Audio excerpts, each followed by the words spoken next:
Welcome to another episode of Design Impact, the podcast where bold ideas meet real-world change. I'm your host, Professor Anthony Reale, and today's episode is one I've really been looking forward to. Our guest is Sam Evans, better known as the Electric Viking, a voice many of you know for his no-nonsense take on electric vehicles, battery tech, and the future of sustainable transportation. But behind the YouTube channel is a designer and a thinker who is constantly challenging the status quo. In this conversation, we're going to go behind the headlines. We talk about what it means to design with purpose, how to stay grounded in a world that is rapidly changing, and why storytelling might just be one of the most important skills for today's engineers and creators. Whether you're a student just starting out or someone already deep into your career, I hope this episode leaves you thinking more critically and maybe a little bit more courageously about the role of design in shaping a better future.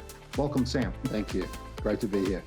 Before you became the Electric Viking, were there questions or frustrations you got that got you thinking deeply about transportation and energy? How did you get into that? 2014, I read Tony Seiber's book, and it was about energy and transportation and disruption of those sectors, clean disruption. So they've done a follow-up book and they've marked it. They did this about a month ago to look at their predictions from 10 or 11 years ago. And many of them have already happened. So I haven't read this new book. It's just been published about a week ago, where they've updated it just to look at which ones have happened. But that's what first got me inspired. Tony Seiber and also Singularity University, Peter Diamandis, those guys talking about, back then in 2014, I was looking at the cost curves of solar, the cost curves of battery storage, and looking at how those technologies would disrupt oil and gas, would disrupt internal combustion, why the cost declines would continue every year, or if not every year, then it would continue over the course of the next 10 to 20 years. And then I realized, and I thought to myself, you know what? Technological developments coming from China and the United States primarily would save the planet. And actually, it's okay, and my kids are going to be okay. And I was thinking to myself, we hear doom and gloom constantly, and we think the world is going to end, and it feels that way. But sometimes you feel like, wow, global warming, it's getting worse. The air pollution is causing millions of deaths every year. And I realized that this technological disruption, particularly if government supported it, happened quicker, but that would prevent these major catastrophes from happening. That was my main motivation. I think I felt inspired, and I felt like everyone I spoke to felt as though things would never get better and it was only going to get worse. And I wanted to tell people that actually that wasn't the case, especially if we support the right technology. And I hear you in that. One of the reasons I started doing this podcast is one of my students challenged me. And that sense of doom and gloom is really true to this generation right now. And empowering them with these ideas, really, I can see the light in their eyes once it clicks for them. There is solutions and ways around this. We just have to move forward towards it. So that's incredibly awesome. And thank you for doing that. We need more people like you doing that. Appreciate it, man. Some people see the world through news headlines or conference slides. Sam saw it from street level in cities that thrive and others that falter. In this next moment, I ask the question that cuts to the heart of design's real world footprint.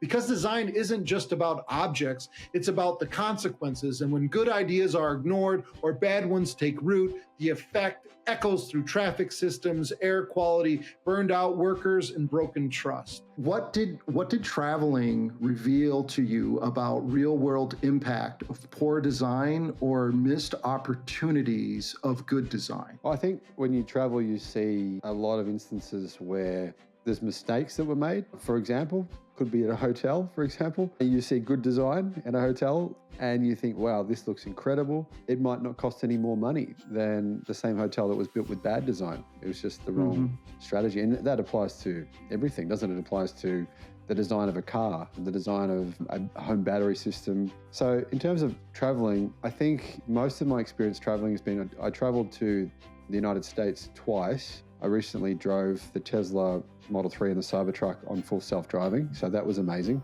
to be able to see how good it is. It was driving better than me. No doubt it was better driving than me.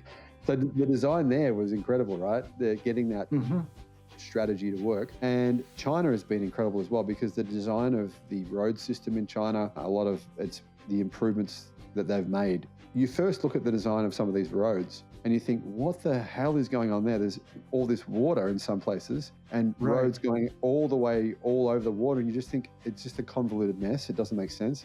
But then you actually start to realize that there is a reason for this apparent madness, and it actually does make sense. Because I said to them, guys, why the hell is there this big road there looping out over there? They said, because they're going to build a city there in 5 years. I said, oh, okay, you got to think ahead. Yeah. You do, and that's one of the measures of good design is somebody doesn't get distracted from their current environment thinking about how do I engage with something, right? They're just implicitly zoomed in on what they're trying to do and enjoying that moment. Yeah, it's funny, I don't have anything like the background that you do with design, but I definitely something I've always appreciated. It's something I don't know why. I don't think I've had a great eye for it. Like some people have a great eye, but I don't know why I do walk somewhere and think, well, look at that image. That is something that you got to be a certain kind of person that really, I think that really appreciates. And I feel like I do really appreciate good design.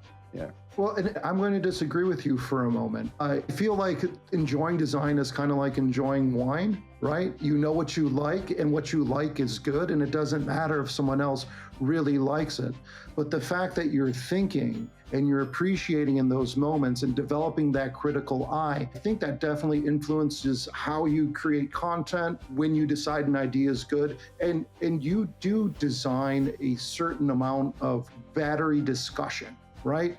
And we use that as designers. We're constantly consuming information, right? And we use that. So, that's very valuable. What you're hearing right now is something rare. Someone thinking out loud with no script, no safety net, no interest in sounding polished. Sam doesn't pivot to marketing language or rehearse tasks. He leans in, and in doing so, he gives voice to a kind of design honesty that is often missing in public conversation. This isn't a monologue, it's momentum.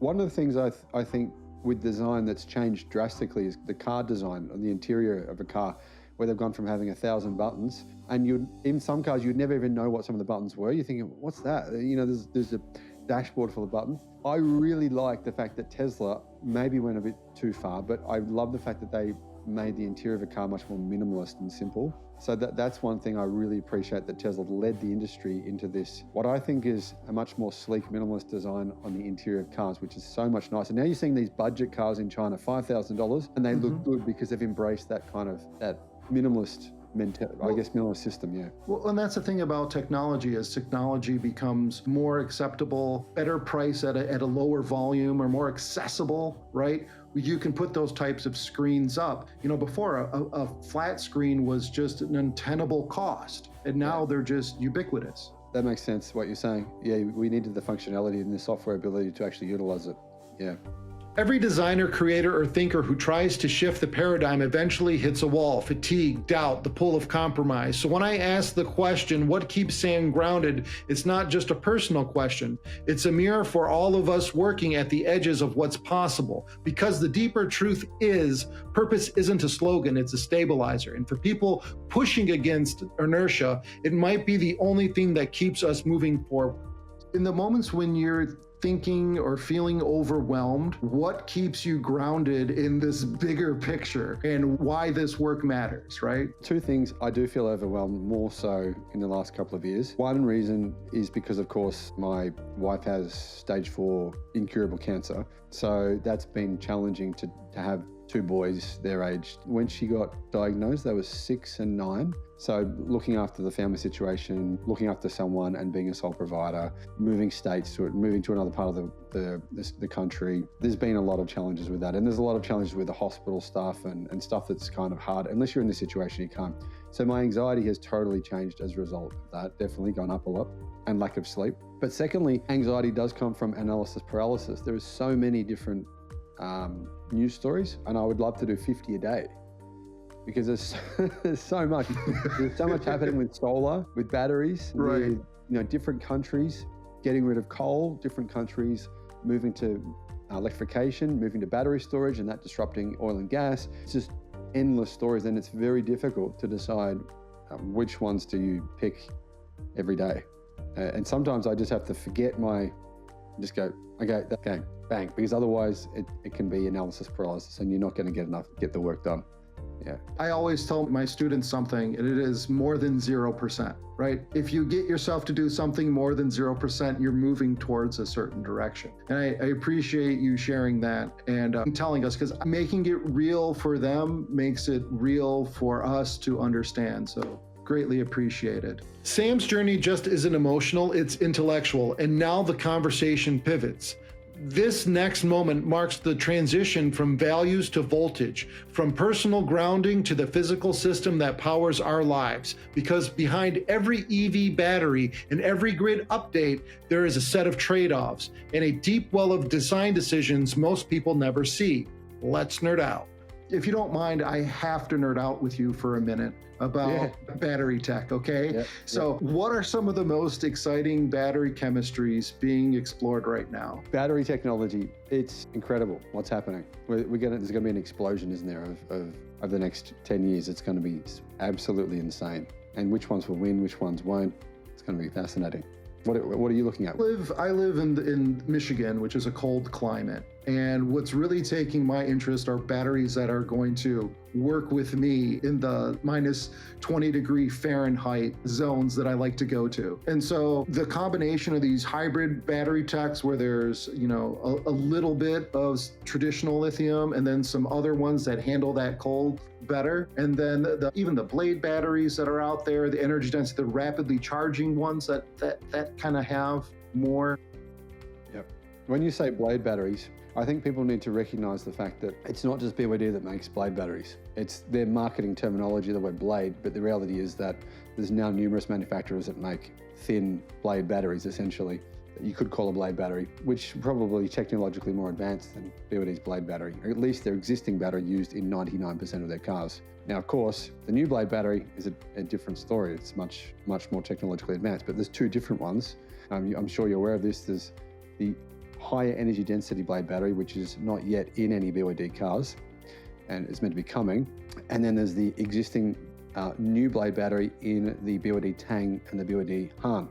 And that has an energy density, I think, approximately about 185 watt hours per kilogram, a bit under rivals like Geely at 192 watt hours per kilogram. And then, of course, you've got lithium iron phosphate batteries from Reale that are at about 205 watt hours per kilogram. But the key difference, of course, is with that blade battery from BYD in the Tang and the Han, can charge at 1000 kilowatt. And I think they've enabled that by cutting the battery in half, which is what Geely have done with their golden blade battery. So the golden brick battery, whatever you want to call it, their golden battery, that is half the length of a BYD blade battery. So they're kind of like short blade batteries. And that's kind of the uncomplicated way to explain that that's the fast charging version of the blade battery. Shortening the battery, they can increase the charging speed significantly. Yeah. Less surface area to cover to push the same amount of charge, just more small pockets. Yeah. When we talk about batteries, we usually talk about range, but what I'm really asking here is about potential, because the moment you increase power density, when you pack more capabilities into less space, you don't just change how far something can go, you change what becomes possible. This is where chemistry meets creativity and where design stops being about limits and starts being about leverage. So how does the increase of power density change what's possible in EV designs? Increase in energy density changes what's possible for a number of reasons. One really exciting reason is sports cars will be lighter. You can now look at that Chinese electric car, sports car. It's the company that's building it, I believe they're primarily owned by Xiaomi. So it's basically a Xiaomi sports car. It's similar size to, say, something like a Porsche 911, but it weighs 1,250 kilograms, which is lighter than a Porsche 911, lighter than a Lamborghini 296 GTB, lighter than a Lamborghini Huracan, and yet it does have good range. It's got range of, I believe, about 500 kilometers. So the high energy density in these batteries means you can put a smaller battery in, and eventually, when we see these energy densities, like Reale's new battery tech, they're saying the new condensed battery version 2 is going to be 450 watt hours per kilogram. Then they've got another battery they're working on that's going to be 500 watt hours. You're going to see battery packs going to be much smaller. You can be able to put in a 30 kilowatt hour battery in a sports car or a normal car. You're going to find EVs will be much lighter within 10 years than internal combustion. Now people say they're heavier, which is not always true. The Model 3 is not heavier than Mercedes-Benz C-Class, which is the same size. But a lot of EVs are heavier. But in the future, they won't be. They'll actually be much, much lighter. Solid state batteries, when we're getting this energy density of, plus 1,000 watt hours per kilogram, which is going to happen eventually, you can put maybe a 20, 30 kilowatt hour battery in a family car. That's what eventually will happen. And the car will be incredibly lightweight. Look at these little in-hub motors that are like 20 kilograms, putting out 600 plus horsepower. So I think the combination is going to be just the design. Like, think about an engine, right? General Motors, right? They tried to make the new Corvette, and they're like, well, we've got to put the engine mid-engine. We've got to make it a mid-engine car because we have these problems with putting it in a front-engine supercar. So they make it a mid-engine car. It's an absolute nightmare to do it. You got to think about all the trade-offs. Where should it go? Handling balance, get 50-50 weight distribution. Really, really hard to do with an EV. 50-50 weight distribution is a piece of piss. It is so easy. So it's going to be in any kind of car you can imagine. There's no constraint. The battery will be quite small. The motors will be tiny. You do whatever you want. You can build any kind of car you want. It's going to be, the world is going to look like crazy. It's going to be crazy looking cars. There's going to be, people are going to hand make their own cars. It's much easier to do. Getting these skateboards off Cadel, they just buy a skateboard and bang, you just put on one of the car you want on top of it. So I think this increase in energy density will do a few things. Change the form of cars. It enables whatever form you want. Change the weight of cars. Cars will be much lighter. But even more than that, it'll mean if you want to tow your motorhome, and in the US, you guys have some insanely large motorhomes. It's unlike any other country in the world. Maybe Canada's the same one, I'm not sure. But it'll enable that. You're going to be looking at, what's the most range you get right now? 450 miles of range from the Chevy Silverado EV. You're going to have 1,000 plus miles of range. And that's to the point where I think there won't be any range constraints whatsoever. You'll be able to get the range you want, just depending on what your needs are. We tend to talk about batteries as if they're a standalone tech, but they're really not. They're part of an ecosystem: roads, charging station, consumer habits, infrastructure designs. In this next segment, Sam and I explore how battery performance isn't just about chemistry, it's about context, how fast you can charge, where you can plug in, what behaviors people adopt or abandon because of a few minutes gained or lost at a charging station. It's not just about building better batteries, it's about designing a system people can trust. Yeah. Right. And for somebody in a cold climate where range decreases with temperature, that is incredibly important to us. But Cadel's new the new sodium lithium hybrid battery, that loses only 4% of range at minus 20 degrees. So a lot of these new batteries, they are advertising a big part of the advantages of them. They're good for North America, particularly. Australia, it's irrelevant, but North America, cold climate, their ability to handle freezing temperatures is completely different. So there's about 4 or 5 different battery chemistries from the big Chinese players now that are LFP that can handle these freezing temperatures and not lose only a very small amount of range, very, very small amount. And they've really worked on that. So that's a big advantage for you guys. Yeah. One of the reasons why I'm super excited about EV and EV tech is early on in my career, I used to design specialty service tools. When you'd go to a dealership or there'd be a recall, I'd be the guy designing the tools to fix the cars. And when I look at some of these new designs, I'm just like, oh my gosh, this is so simple. Like, there's a lot less complicated kind of tools needed to service that, except for like the high voltage stuff maybe, right? Everything else is just kind of plug, play, wires, and suspension. And it makes life just so much easier. So it makes me very, very excited. Looking ahead 10 years, what do you think battery tech will actually look like and how it will actually reshape the industry? Yeah, I think that hybrids, I did a video recently on the demise of hybrids. I believe it'll be like Norway, where people just think a hybrid is like an internal combustion car and there's no real, they'll occupy a very small part of the market, I believe, because range will be significantly greater. We'll have, looking at, if you want to get a long range car, say a 600 plus miles of range, there won't be that cost constraint where you're looking at and saying, well, the battery's going to be too big, I can't afford it. So the big change will be, I think, range improvements and charging speed improvements. Like you said before, that new Blade battery can charge from, I think it was 10, around about, depending on the battery size, 10 to 80% in about 5, 6, 7 minutes. Obviously, there's other chemistries, other batteries now that can do that as well. EALB, their batteries in all the X-Pen cars, that's 12 minutes every model. Then, of course, you've got Zeekr, they can do it in 8 minutes. So that's what we're going to see. Charging speed, people won't really think about it so much. Now they think, oh, I've got to stop and charge and how long I'm going to wait. But I don't think that's going to be a factor anymore. There'll be a lot of DC fast charging stations, and cars will charge so quickly, we won't really worry about that. The other thing I see happening is just, like I said before, I think the market will see no reason to purchase a petrol, a hybrid is a plug-in hybrid or an e-rev. It's still ultimately a petrol vehicle or gasoline-powered vehicle. And I think that the vehicles that will be left that will be hybrid, there will be some, potentially a small number, but they'll be e-revs. I don't think they'll be plug-in hybrids or hybrids. I think they'll just be e-revs. So they're not that small, a small generator, potentially a 1 litre, 3-cylinder, 2-cylinder, very, very small generator, which will simply power your electric car, which is what we're seeing in China now. Geely is bringing them out. I think they're a much better solution. And obviously, Ram have been working on theirs with their new electric pickup truck. That could occupy a very small part of the market. But the rest of the market, I think we're looking at the base of the market will be sodium batteries. In the cheapest, most affordable car will be sodium. By now, the patterns are clear. When charging becomes easier, people drive differently. When batteries last longer, infrastructure expectations shift. And when customers feel confident, the industry accelerates. This next exchange is about more than specs. It's about psychology. What happens when people stop worrying about where to plug in and start thinking differently about what they drive, where they live, and how they plan?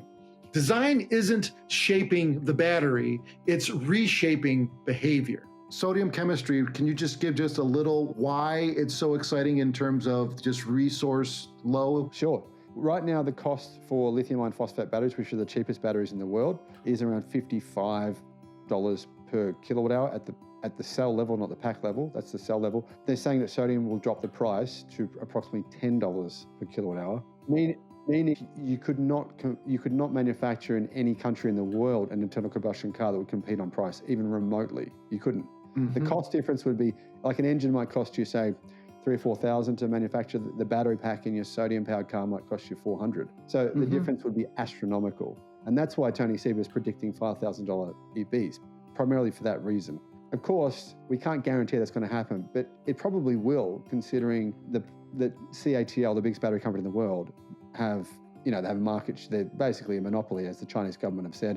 They've begun building their mega sodium-ion battery factory, and they've also, very importantly, improved the energy density. The energy density wasn't good enough a couple of years ago, maybe even a year ago. But within the last 6 months, we've seen the energy densities increase from about 120, 130, 140 watt hours per kilogram up to about 170. So now it's not far behind lithium iron phosphate. And then we're talking early generation. If you ask artificial intelligence about this and you really get to look at all the parameters, and it's 50 steps ahead of us in a chess game, it's predicting that sodium-ion batteries will take up a huge percentage of the market for the reasons we've said. It's early in the game. Hydrogen, lithium batteries, we've been decades of development. Sodium, it's only been a few years, and we're already at this point. So considering the abundance of sodium, it's one of the most abundant materials on the face of the planet, very, very, very cheap, and the fact that sodium-ion batteries do have some advantages in terms of what you said before, their ability to handle cold temperatures. So that'll be the cheap section of the market, right? I still think lithium iron phosphate will be around the middle section, and then I think what you guys are doing, Factorial and some other companies in the United States, will be able to occupy that premium level with solid state batteries. You're looking at Lucid Air type cars, maybe the new Model S, maybe potentially Lamborghini Huracan. These sorts of cars will have these solid state batteries, and they'll be putting out massive amounts of immediate power and immediate performance. At this point, Sam questions whether hyper-efficient vehicles like Aptera are even necessary. In a world with abundant electricity, this is a fair question, and one that reveals a deeper misunderstanding of design intent. Because even in a future where energy is cheap and plentiful, efficiency still matters. Every watt by a vehicle like Aptera is a watt that can power a home, reduce grid strain, accelerate renewable transition elsewhere. And there's another assumption hidden in the argument that solar will always be abundant where and when it's needed. But the grid really doesn't work like that.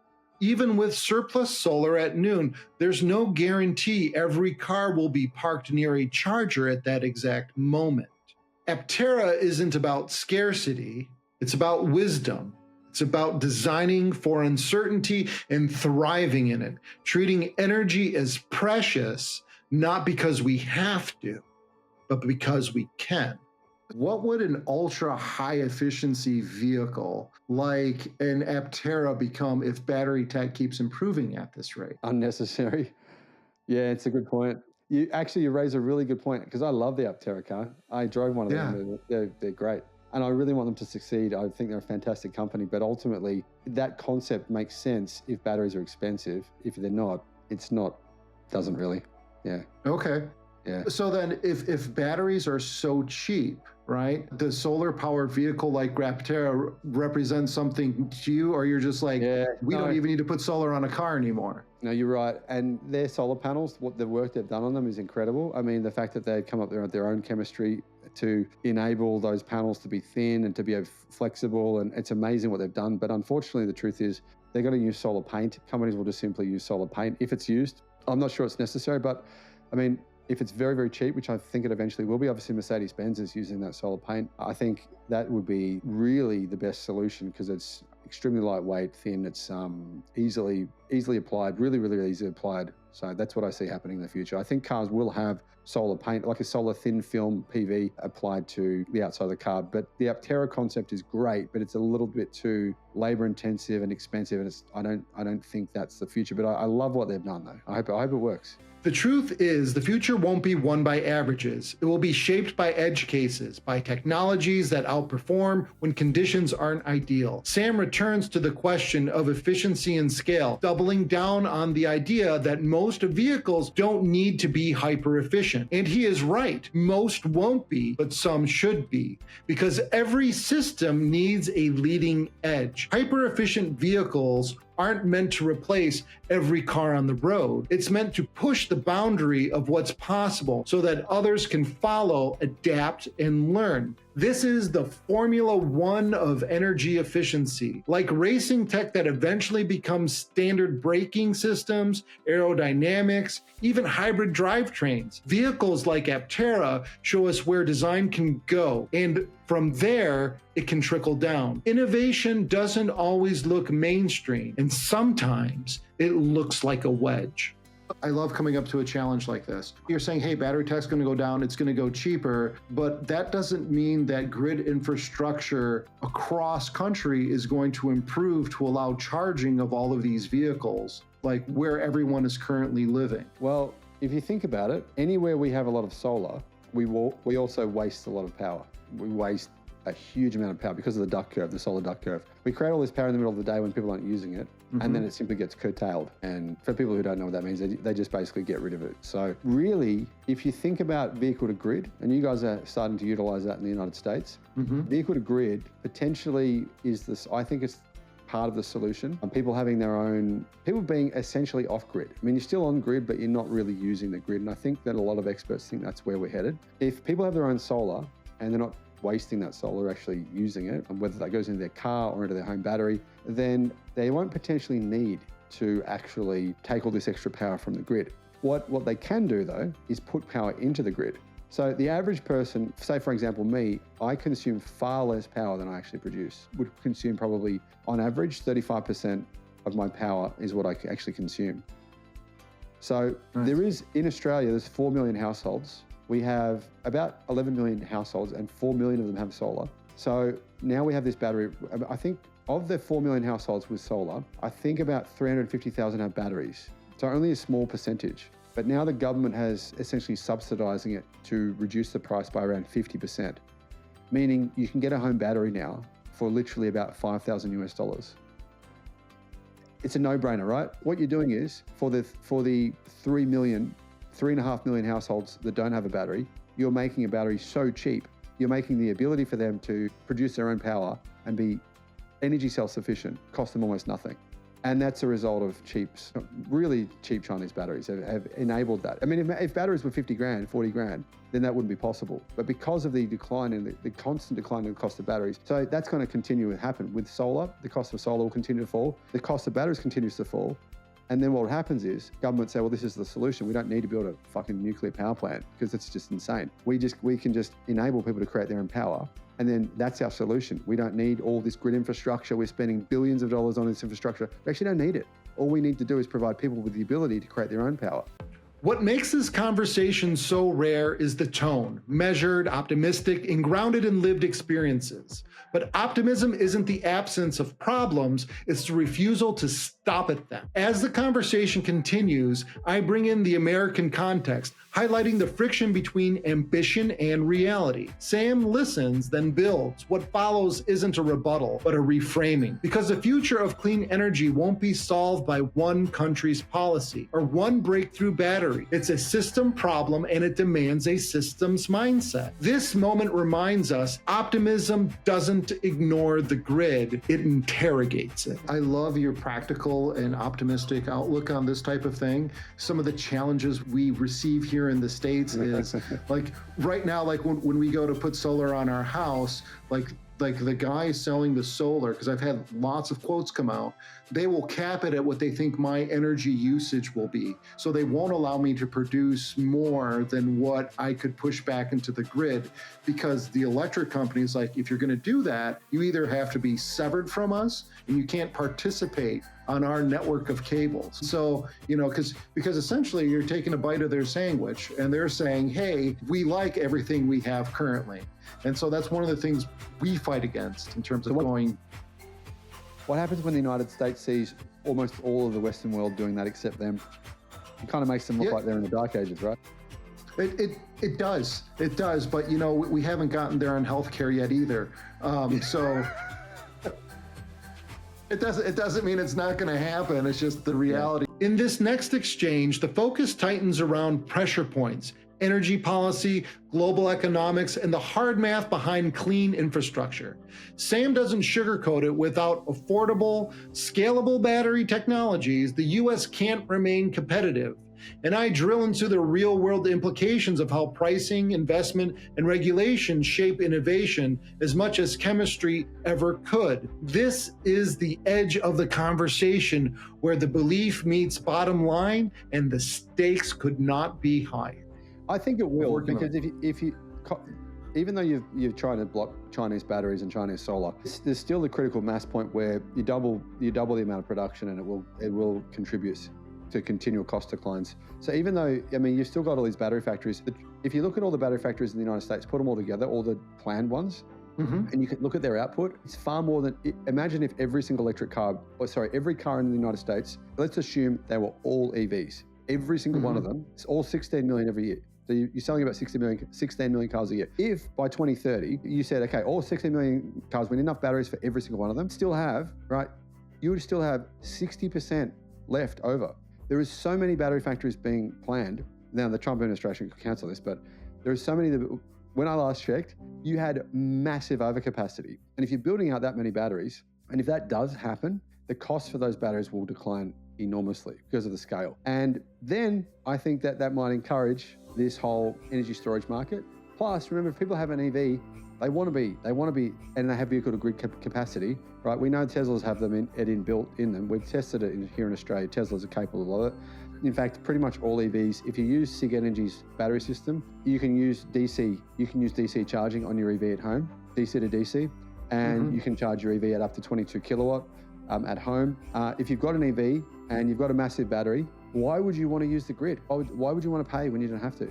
Why would you not want to use solar to charge it and then be able to power your own house off a 120 kilowatt pickup truck battery? I hear what you're saying, and it makes logical sense. I think what's going to click for the US, or when it's going to click, is the price of energy per watt to the actual entire grid is what's going to have to drive all of that battery storage and that requirement to go into battery tech. Behind every battery innovation is a supply chain. Behind every supply chain is a geopolitical reality. In this segment, Sam and I touch on something rarely discussed in tech optimism: the uneven cost of energy and labor. While breakthroughs might happen globally, their adoption is shaped by where they're built, who builds them, and how nations manage their energy futures. Because innovation doesn't just compete on merit, it competes on margin. Because we can't compete globally if our price per watt of energy is higher, especially at the age of AI, when all these different computer systems are demanding so much electricity. Yeah, that's going to be a big challenge for you, because your solar is so much more expensive than outside of the US. If you get a solar system, if I want to get my system installed here, I priced it up in the US, it was triple the price. I know. I know. I've been looking at. I'm like, well, do I just get up on the roof and order these things in and figure this out on my own? And and it's a little scary, like how much cheaper things can be other places. Up until now, we focused on hardware, on batteries, on vehicles, and the infrastructure behind them. But this next moment, the conversation pivots again. It's time for something even more transformative: intelligence. Artificial intelligence isn't just another automating task. It's reshaping the very skill set young designers and engineers need to thrive. From ideation to iteration, from optimization to storytelling, AI is no longer a tool on the side, it's becoming the collaborator. My questions here open the door to a future where creativity, logic, and machine learning aren't in competition, they are in conversation. So we kind of touched on like batteries and how it's affecting AI. And I use AI, I know you use AI to help us work. How do you see AI changing the skills that matter for most young designers and engineers? Well, I think the best way for me to answer that question is to defer to experts. And the news is not good, because if you look at probably some of the smartest people, they believe that all of our jobs will go within probably 15 to 20 years. And that means that whatever work you do now, is that a waste? That's the question. I think that working in a creative industry is the best industry to be in, though.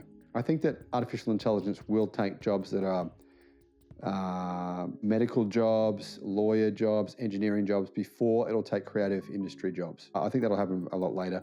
And I still think that humans, something that AI doesn't really have, the ability to be creative and the ability to think. So in terms of design, there's probably going to be a place for good design for a very long time.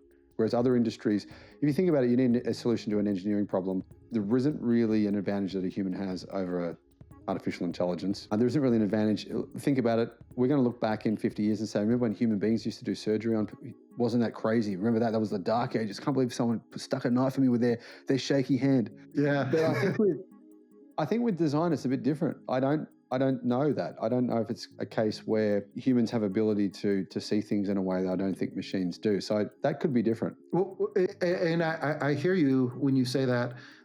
Design doesn't have value until a human says it has value. AI's output is meaningless until we agree it has meaning for us and to us. So I think what it's going to do is it's going to make design more accessible to everybody, right? And they're going to be able to take a more intimate relationship with the things that they have because they can do those types of deep dives. It'll get there faster. I think a lot of people will be able to get there a lot more faster, but it's going to create a world where I believe, design will be more equitable, but it still requires developing that refined eye. This is where the AI conversation deepens. No longer about what tools we have, but how we choose to use them. My question draws a clear line. Are we using AI to skip the hard thinking or to expand on it? Because in the hands of a thoughtful designer, AI becomes a lens, not a shortcut, a way to test more, explore faster, and uncover what might have been invisible without it. Here, the discussion isn't about replacing creativity, it's about redefining what creative depths look like in an accelerated age. Sam doesn't answer the question, he reframes it, he breaks it down.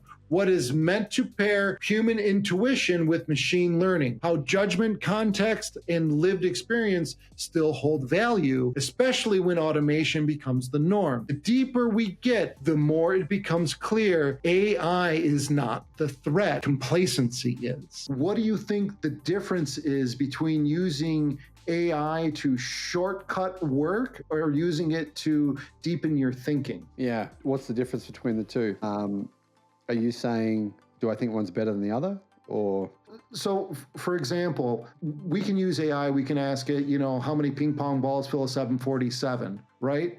But is the question, why do I want to know how many ping pong balls fill a 747, right? Yeah, I think for me using AI, it's been interesting because it's always been a learning phase for me to be able to think about the inputs I give it and really how good it is as good as your inputs are. So it's often you need to learn how to rephrase the question and utilize the AI And I think for designers, that would be relevant to them. You need to think about how can you reframe it? How can you look at it from another angle? How can you, I think often you almost can train it by asking a series of different questions in one thread. You probably find that too. Yeah. Yeah. So now Sam pivots from theory to blueprint in the next few minutes. He lays out a personal practical strategy for integrating solar and battery storage, one that reimagines how individuals can reduce grid reliance and reclaim energy resilience. This isn't a startup pitch or a policy paper. It's a system-level sketch grounded in reality and shaped by experience. A reminder that meaningful design doesn't always come from the top down. Sometimes it begins at home with what's available and with plan to scale. I actually wanted to give you an idea of my solution with solar and batteries before we move on. Imagine, right, that you have a factory powered by solar primarily. So their energy costs are lower and they are utilizing some cheap iron flow batteries potentially for energy storage, or sodium batteries for the energy storage. Quite cheap energy. That's the cheapest form of energy right now. Let's say that factory was in San Diego or Texas, somewhere where it's very sunny, somewhere where it's, sunny days 95% of the time. So the output of your renewables is very high. So the cost for your electricity would be much lower than anywhere powered by nuclear or wind or anything else, right? Now, imagine that same factory is using robots to manufacture solar panels, right? No humans involved, robots, just robots. And the cost of those robots will continue to drop as our AI gets better. Could that be the pathway to this cheap, abundant solar and cheap, abundant batteries? Obviously, the robots will also make the batteries in the battery factory powered by batteries and solar. Is that the solution? As the cost is driven down by artificial intelligence and removing humans from the equation. Sam's reflections takes a personal note, but what is striking is how seamlessly they return to systems. Even in a casual metaphor or a side note, he draws a line between everyday decisions and global outcomes. This section blends humor with humility, insight with accessibility, and reminds us that even the biggest conversations about energy, innovation, the future are still rooted in how we compare one fruit basket to another. The message lands not because it's complex, but because it is clear. It makes me really question what is the actual value of things at that point, right? Because how do you assign it? How do you start even assigning a value to it, right? And when it, and you touched on it earlier, like the cost difference between solar between Australia and the US is incredibly different because you guys think about energy as a solution over there. Because, you're a large country, you have a lot of resources, but also you don't have a lot of resources because you are isolated where you at, and you've got plenty of sun though. You've got sun everywhere down there. Yeah. It just makes sense. The value of things, it's a good point you say about the value of things, because in the future, if we don't work, what is the value of things? That's a good question. That's why I'm saying, like I know when I use AI, I use it to write classes and I use it to really work on the assignments. And instead of me spending 4 or 5 hours developing an assignment, I work on the pacing and how the student would receive it. And I spend hours just going back and forth with the AI saying, okay, if I tweak it this way, if I tweak it this way, and it's a short laboratory so I can deliver concise information every single time. How can early career designers stay adaptable in a world where AI tools are evolving so quickly? Because you've evolved with it. Yeah, that's a really good point. Obviously, I'm not a designer. I've used Canva hundreds of times. I did marketing and a bit of design at uni, but I'm not a designer. But I can say that I think that for every industry, the people who can adapt the most quickly, it's like human evolution. Those who adapted lived, and those who didn't adapt died. And I think it's the same to all these industries now. The quicker you can adapt to new technology. So if you come into it and you have a mindset of a 70-year-old where you're like, no, I've always used Final Cut Pro, I've got to use this now, and I've got to stick with this because I've always done it. My teacher told me to do this, my dad did it, then you're going to be dead in the water. I think that people can adapt the quickest, not the smartest people. I don't think you need to have the highest IQ. It's like being wealthy. The richest people don't have the highest IQ. You have to be able to adapt more quickly. And I think your point is as well, you're saying you've got a lesson, you're running it through, and you're saying to the AI, let's adapt, let's work on this. You're looking at you're just pumping it with questions. You're improving your product. And they're going to have to learn how to do that and learn if there's something new on the corner. Don't say, well, I'm used to using what I'm using. See if it's actually better. See if it's something from China, if it's something from Russia, who cares? If it's something that can actually improve the product that you do, just analyze it and see if it is. And for me, I'm finding that people say to me, Sam, you told me something else a year ago. And I'll say, yeah, I did. And I wasn't wrong. Things have changed. Right. Well, like my diet's changing because I've got new information. I just found some new health information, as you know, from you guys do amazing studies in the United States. And I find this new information. I'm like, okay, I've got to change. Time to change. So you got to be willing to change. I think that's the most important thing. My message would be that. That is a fantastic message. You know, when I first got into engineering, there was, for every engineer, there was like 6 designers. And then like 3D CAD hit the scene. And within 3 years, there was 1 designer for every 6 engineers. Like it just completely flipped. But if we go even further back, like everyone was a farmer, right? And now hardly anybody is a farmer. And so what happened? All these different types of jobs that we never thought were going to exist started creating themselves. So I think the type of jobs and availability that we're going to be doing, I think people are going to be allowed to experience their passions more focused and more deeply because they'll have accessibility to all of that knowledge without some kind of, you know, paywall or inhibitor. We can all go as fast or as slow or as methodical as we need to participate in that system. Sounds good to me. Yeah. I like how you explained it, how you said that we were all farmers or we were all hunter-gatherers. We all had to... What did all the designers do back then? Right. Well, they were just making little wicker baskets probably, right? Like, check out this one. I can carry 5 more, fruits in it than the other one. In this next stretch, we move beyond tech and tactics. Sam and I begin circling a deeper force that shapes every innovation, every breakthrough, and every cultural shift. Storytelling. It's not about marketing spin. It's about narrative structure. Who gets to frame the problem? Whose version of the future wins attention? And what role do story-driven designers play in shifting public will? This segment asks us to reflect not just about what we build, but on how we help people care. What role do you think storytelling plays in helping people understand complex technology without overselling it? A huge one. Very important, isn't it? That's really my job, to try to simplify something complex and get people to easily be able to understand it. I think it plays an enormous role because ultimately everything is really complicated when you really look at and break it down. If you look at really what we're talking about the simplification of the automobile, but actually it's incredibly complicated. The chemistry inside the battery, how it works, why it works, everything involved, the magnets involved. It's actually complicated, but I think if you simplify it, then anyone can understand it. And it's very powerful if you can simplify something. And I think good design is simple design too. So 2 things. Humans are storytelling creatures, aren't we? We love a story. Yeah, you know, it's sitting around the fire, right? That is the human experience. You're talking and you're sharing in those moments. It's creating that kitchen table home. For me, I mean, I'm Italian, right? Everything in my life revolves around food and family and enjoying those types of things and being able to explain things so someone feels comfortable and safe to, 1, express their ideas, participate in the conversation, and engage with more curiosity. Like that is the amazing power of storytelling. And I think as AI evolves and our jobs change, we're going to get to spend more time being humans, or humans being humans interacting with each other, as opposed to task-driven in certain instances. I agree. And I agree. We will get to spend more time. And that's the key point I make whenever I do a presentation on public speech. My takeaway at the end is, yes, a lot of jobs are going to go. Probably, yes, there'll be UBI. But the positive thing about it is we will get to spend a lot more time. You think to yourself as a dad, man, looking at the photos of your kids when they were little, I wish I'd spent more time with them, or I wish I could have done this. And people just haven't been able to do that.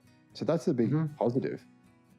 Maybe design will be designing things with your family. You know, designing pictures or houses or anything, cubby houses or anything with your family. Maybe that'll be like one of the avenues that we go down. Well, it's the only thing we can't make more of is time, right? So as designers, if we give more accessibility to it, then all of a sudden the least abundant resource can become the most. Here the role of storytelling expands from messaging to movement. Sam and I explore how great design isn't just about features, it's about beliefs, and beliefs spread through narrative. This is why designers become interpreters, translators, translators of complexity, guides through ambiguity. Because if people can't see themselves in the future you're building, they'll never buy in. This isn't about controlling the story, it's about owning your own clarity, because the world doesn't just need better ideas, it needs better explanation. How do you decide when a topic is worth covering, especially with an industry like yours flooded with so much noise and so much hype around technology? Some of it is easy. If there's a new product that is fairly revolutionary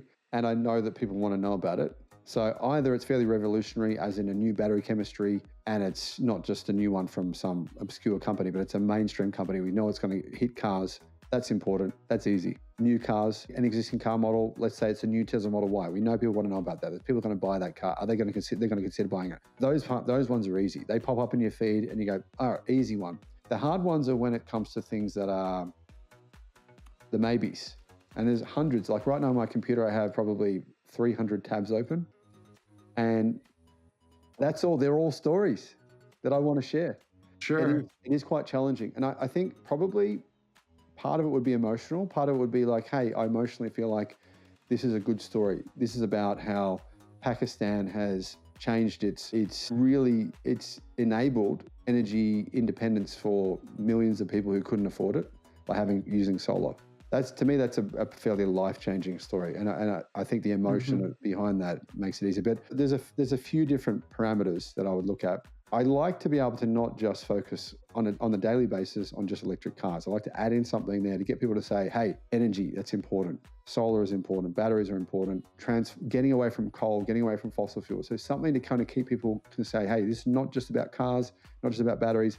It's about actual real change globally. So I try to add something like that. If I can, I try to add that daily. Yeah. So this is one of the things I love about your channel is you're always pushing people like that, and you want them to think for yourself. From here, the conversation leans into cultural translation, the power of metaphor, identity, and emotional resonance in technology storytelling. Sam and I dive into how messaging lands differently across regions, values, and belief systems. It's not just what you say, it's how it's perceived, refracted through different social political lenses. This section reveals that even the best techniques needs more than a data sheet. It needs a narrative traction, something sticky enough to carry the weight of change. So what does thinking for yourself actually look like when you're consuming news or watching tech or looking at 300 tabs on your computer? Yeah, that's a really good point. I think you do have to be, you don't want to be the person, right? You do have to be realistic. But you don't want to be the person who's looking through the window and there's this amazing sunset and you can't see it because you see the dots on the window. And sometimes I think if you're too realistic, then that's what you'll see. You see the dots on the window and you don't realize. And very, very often people are focusing, a lot of the critics, sometimes they're right and they might be right for a month, but they're generally not right in the long term. So people think they're a realist and they're looking at the news from a realist perspective. When I say the news, I mean the positive news in terms of EV developments and battery developments. A lot of people, like the naysayers, they think they're being realistic, and sometimes it's relevant for a couple of months, but then all of a sudden they're actually wrong because really it's changing so fast. And I think you have to recognize that these technologies are, by the time I'm talking about it, the company is already working on the next generation. So these technologies are advancing so incredibly quickly that I think at this point, being cynical, it used to make sense because change happened much slower. But now that change and being realistic used to make more sense, but now that change is happening so fast, the truth is that any story could actually happen. And some of the battery stories that I share, people are like, oh, that's just another vaporware. That's never going to happen. Is that really true? I don't think that is anymore. Because often now people can actually scale things up much more easily. They can get investment. They can get there's a lot of billions of dollars in investment seeking the next new battery technology. So really, sometimes people say that and I'm like, hang on, no. Actually, I used to think that about this, and this, but those things are working now. Those things are actually in cars now. Look at that. Yeah. So it's sort of probably, I would say the best way to look at it is just to be an optimist and say, how can this work? Not why can it, why, you can come up with 5 good reasons why something won't work. Anyone can do that. really. And what's interesting is it's not a singular, you really like solar. I really believe it's going to be a network of a bunch of different type of energies kind of coming together because of established hookups. There's these guys out at MIT, they've got this laser that they're blasting rock with, and they can blast rock so fast now that it makes sense for them to do geothermal power generation. And their idea is going into coal fire plants, blasting holes underneath coal fire plants to tap into geothermal, and then rehabbing that whole coal energy factory, not to produce coal power, but geothermal. Yeah, but it reuses partial infrastructure. My response to that would be 90% of the world lives on the Sun Belt. So I think for the other 10, maybe the marginal 10% as well, so that might be 20%. Yeah, all these kinds of things are relevant. Yeah, for sure. Yeah. As the storytelling arc begins to settle, Sam and I turn towards synthesis, how messaging, mission, and meaning align in a world flooded with noise. It's not just about having something to say, it's about knowing when and how to say it so it lands with weight, not volume. The final reflection before the close of section 4 underscores one thing: design isn't just about what's made, it's about what's remembered. It's very true that you say everyone kind of lives in that little Sunbelt area. The good chunk of everybody lives by water or some type of flowing stream. So like hydrokinetic things are also really good, but it's hard to see that as an overall solution. And then the other thing, like there's already like 900-pound gorillas in the room that have well-established markets, and I've seen them consume amazing technologies and just be like, and I put that on a shelf, right? And so it's like partially getting around those or like attacking it from a bunch of different ways until they're just like, okay, fine, now this works within my ecosystem, but we got to get them to change what their ecosystem really is. Yeah, I think you're probably seeing the challenges in the United States market, and there's a lot of them right now. A lot of vested interests. There are.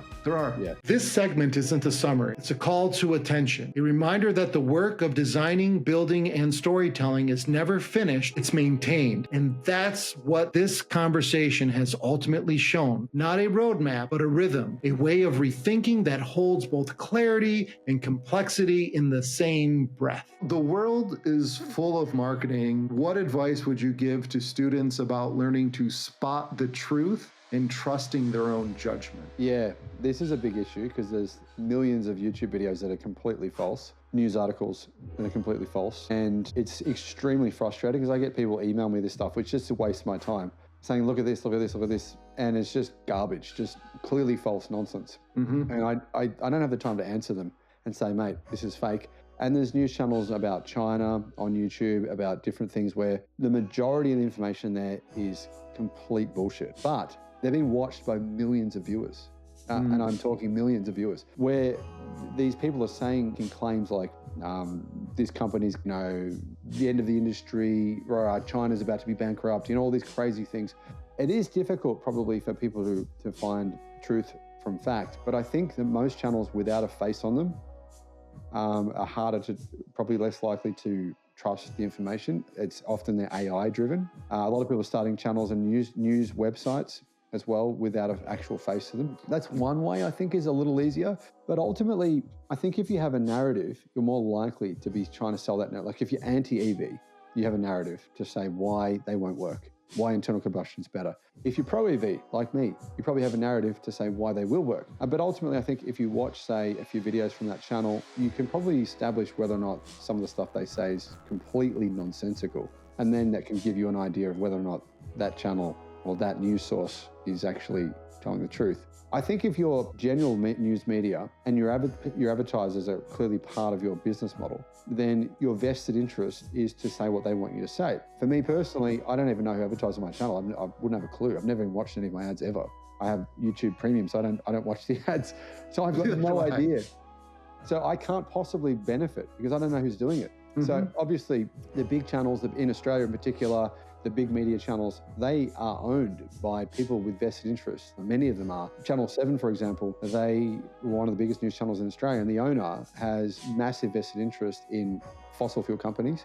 And they are all anti-EV because they are trying to slow it down very clearly. So I think if you're watching a news channel and that channel relies on advertising and you look at their top advertisers, you can see they're going to support them and going to say what suits them and fits into their narrative. In addition to that, the mainstream media, 95% of the news they share is negative. Yeah. So in my opinion, it's an enormous mistake to watch that on a regular basis because you're simply poisoning yourself with negativity. The final cadence of this episode lands here on legacy, hope, and the deep belief that design done well can actually move people. Sam and I zoom out one last time and ask not just what's next, but what's worth doing next. The answers are less about trends and they're more about intentions. They're less about disruptions and they're more about repair. This is a close that doesn't try to convince, it simply invites. Have you ever watched the U.S. news when you were here by chance? Did you catch an episode I or watch two? it here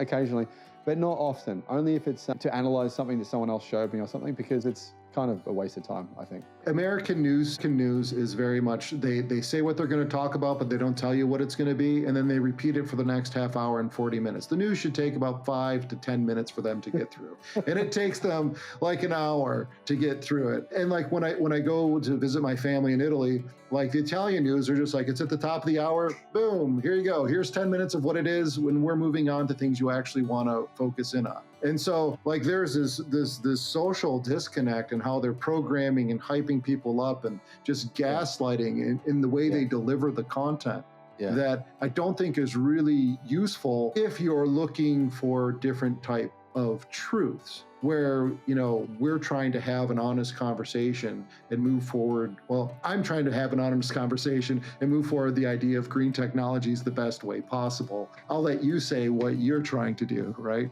Yeah, that's correct, isn't it? And so much of the media is just, now it's like what so-and-so celebrity did on the weekend. That adds no value to your life. If anything, it takes value away from you. Like you said before, time's a finite resource. And if you're wasting any time on any of that, you could be doing anything now. I mean, we have plane travel, go surfing, go climb a mountain. And you guys have the most amazing natural resources in the United States. One thing, you know, the US, I love it, right? You guys have, Australia it's an interesting country, but it's nowhere near the variety you guys have with these huge mountains, and you have these massive rivers and frozen waterfalls. And there's just so much to and not only that, you can just go to Mexico for even more, you know, some of the highest volcanoes in the world.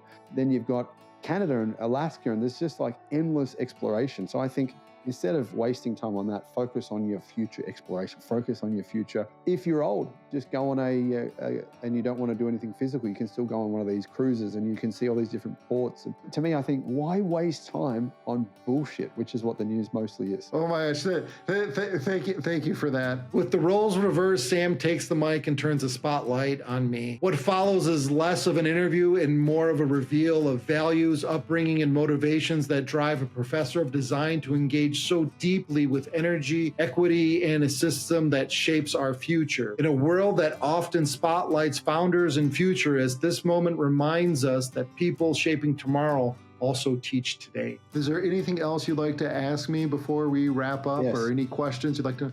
Tell me about you, mate. Tell me about your family. So my family actually immigrated to the United States in the 70s. So I'm first generation over here. We came with a real hard working mentality, grew up in a family doing construction and cement work and all that. Where from? We're from a very, very small town called Arpino, just in between Florence and Rome. It's in the Lazio area. It is a World Heritage Site. It was one of the 6 cities that founded the building of Rome. If you're into truth and law, Cicero, that's the hometown of Cicero. It's a very small town. It is, yeah. Cicero, oh, right. Wow. Yeah. Now, I rode my bike near there. I rode across Italy. And that's why I was trying to figure out where you were, because I thought it's sort of southern, what do you call it? Mid to southern Italy? Sort of southern Italy. If you draw a circle around Italy, I think we're just a little south of the dead center point. Yep. Yeah. So I rode near that. I don't know if I rode through that town, but I rode through so many little Italian towns and I loved it. It was just awesome. In this stretch, I open up not just about being a professor, but a person shaped by culture, history, and geography. The lens shifts from big system to personal memories, what it means growing up around different notions of old, how place and identity influence values, and how cultural nuances drives design instinct. It's a reminder that great design design doesn't begin on a screen or in a sketchbook. It begins with a perspective and the courage to hold your story next to someone else. It's a beautiful place. It's funny when people talk old here in the United States, or like it's 100 or 200 years old. I'm like, my aunt's house is in the new section of town and it's like 1,400 years old.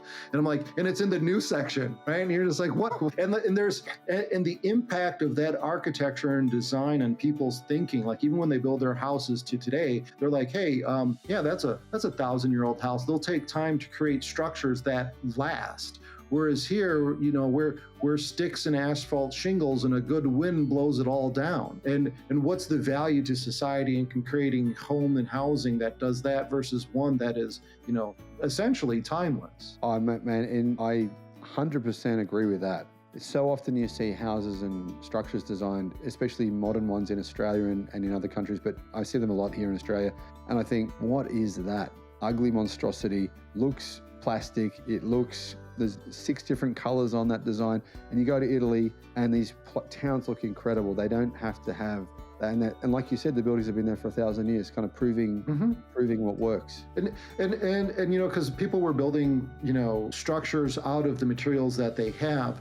The area that we're from, the stone structures are conglomerate rock, and we get a lot of earthquakes. And those conglomerate rocks actually help in kind of breaking up that kind of earthquakey pattern. That's why a lot of those homes are still standing. Not only the rocks that they were made out of, but the variation in block size and design. These people, they knew what they were doing, right? Yeah. This next exchange picks up speed, blending warmth and wit with unfiltered look at culture, class, and identity. I speak about the subtle pressures and assumptions that come with being perceived as an outsider. What's clear is that design for me has always been more than form. It's about navigating space, belonging, and power. This is what it sounds like when design comes from lived experience, not just learned theory. So did you, when you came here, how old were you? I was born here. So my parents immigrated over here, and then I was born over here. So I grew up in the United States, but a good chunk of I grew up outside of Detroit. So I'm very much a car guy. Motor City, car culture it's everywhere here. I didn't even realize you couldn't drive a GM, Ford, or Chrysler until I was halfway through middle school. I'm like, oh, what's that? They're like, it's a Toyota. I'm like, where are those from? Because everything was the big three. And I don't know if you ever heard of the Woodward Dream Cruise, where everyone brings all these classic vehicles down. Up and down the street, people just have classic cars. Car culture is just part of what we live and breathe here. So when I speak EVs or I tell them I'm excited about, hyper efficient solar vehicles, they look at me like I've got a third head growing out of my neck. But it's something that I got to get them used to, Yeah. In this moment, I offer a quiet but powerful truth that empathy is not just a tool for design, it's a foundation for teaching. By sharing my own struggles with learning, I have shaped my ability to guide others. I make a case for the kind of educator who sees students not as a blank slate, but as a layered experience. It's a moment of humility that redefines expertise, not as knowing all the answers, but remembering what it feels like not to. So what was your first way of getting into, did you study design at college or university? Yeah. So I have an incredibly non-traditional educational path. I was originally in engineering, and then I ended up switching to design. But in between engineering and design, because I got to college when I was 17, I ended up getting an internship, and they said they would pay for any class that I wanted to take as long as I got a C, which was, great for me. So I would work a full-time job during the day and go to college at night. And when I finished with my first bachelor's degree, I had accumulated something like 304 credit hours. So I just studied everything that I wanted to know. With no cost. That's what happens when you give me a no-cost solution, right? I'm like, tell me more, right? Yeah. And then as a designer, I've got this really broad range of knowledge kind of in my brain, and it allows me to be very, very effective. One of my big personal challenges is I wasn't diagnosed until I was 23.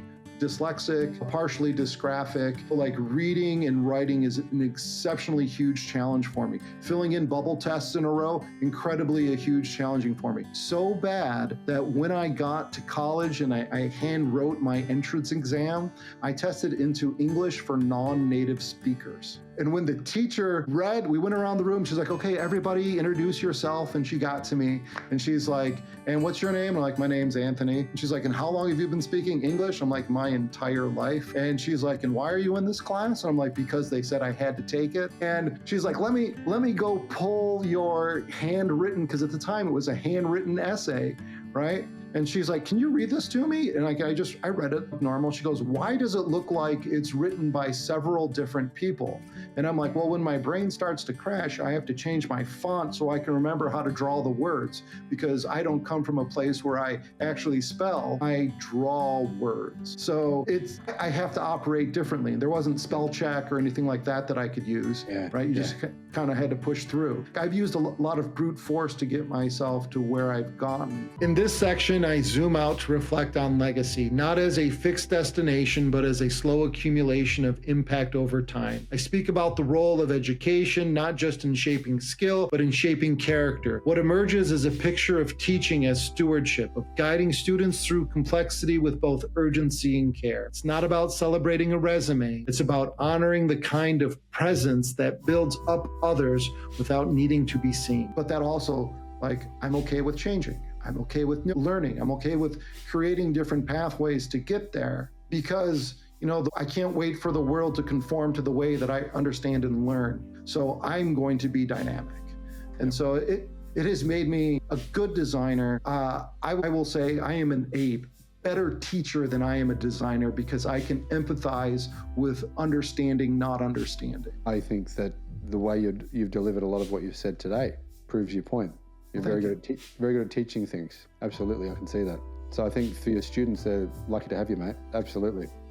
I'm lucky to have them, because I said they don't know what they don't know, and they will always question me in such a way that it makes me go like, well, what if it was possible that way? How can we make that happen? Right? That's a good attitude. Yeah. Yeah. And that's the new design, right? That's where new design comes from, because someone just wasn't happy with what they understood the way it was given to them.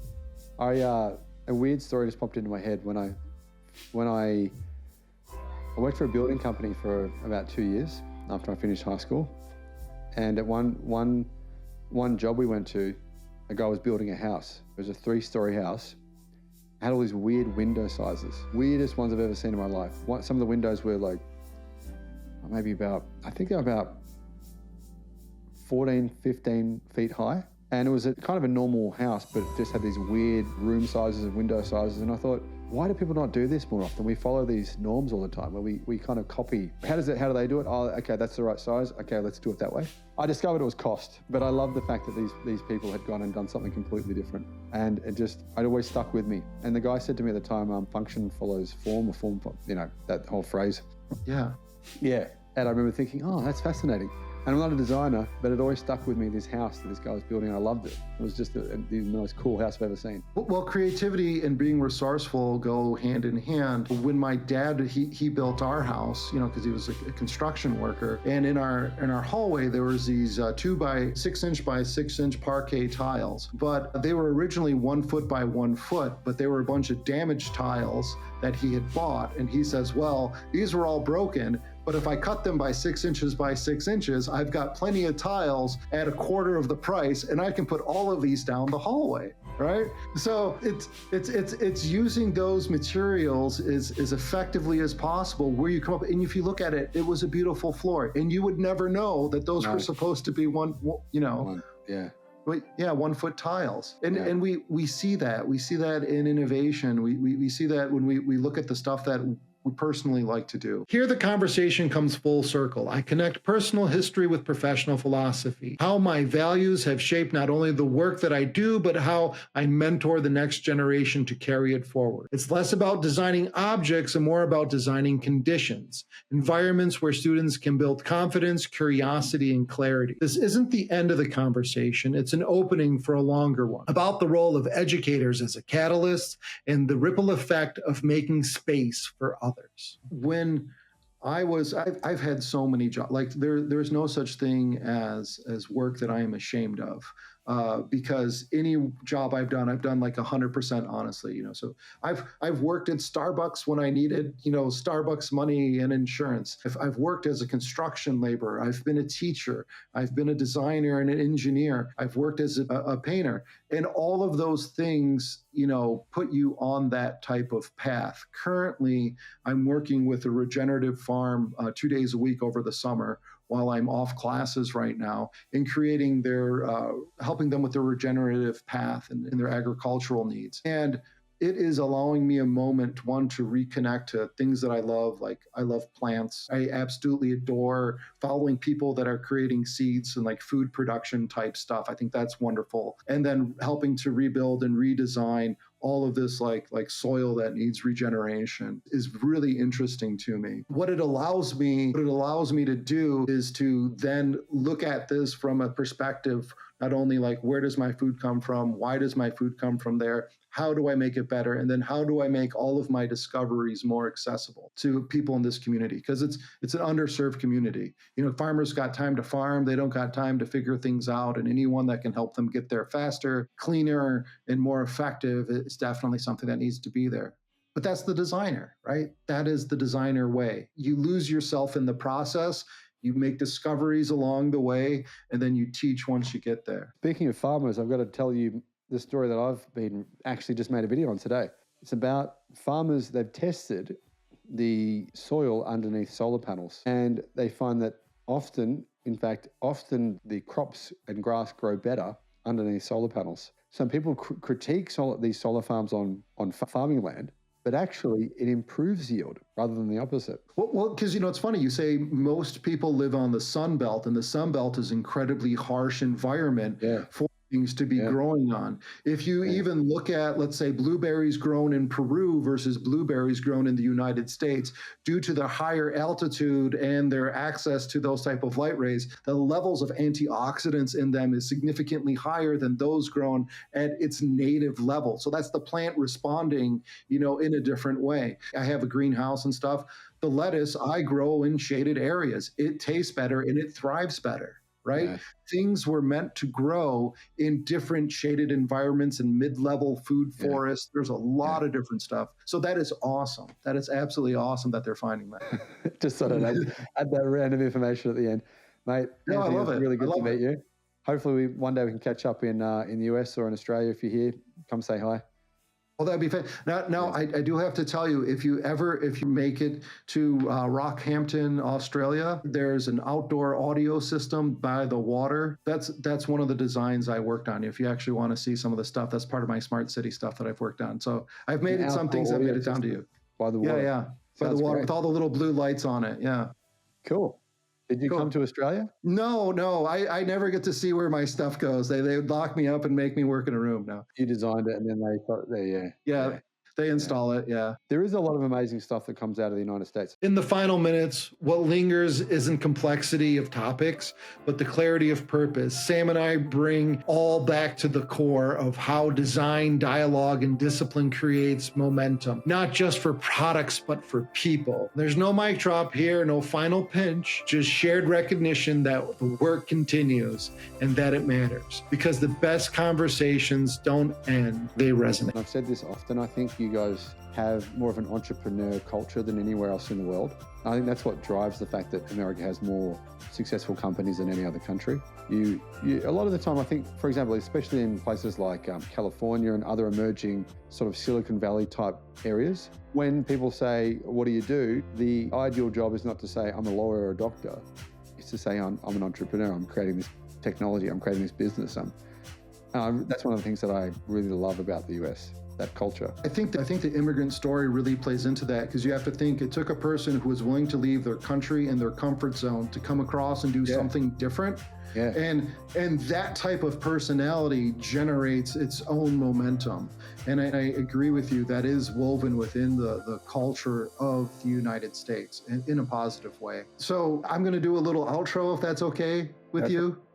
Thanks, man. That's it for today's episode of Design Impact. Huge thanks to Sam Evans, the Electric Viking, for sharing his story, his insights, and his energy. If you want to go deeper into any of these topics we've touched on, I've linked to one of Sam's video for each of the questions we've discussed.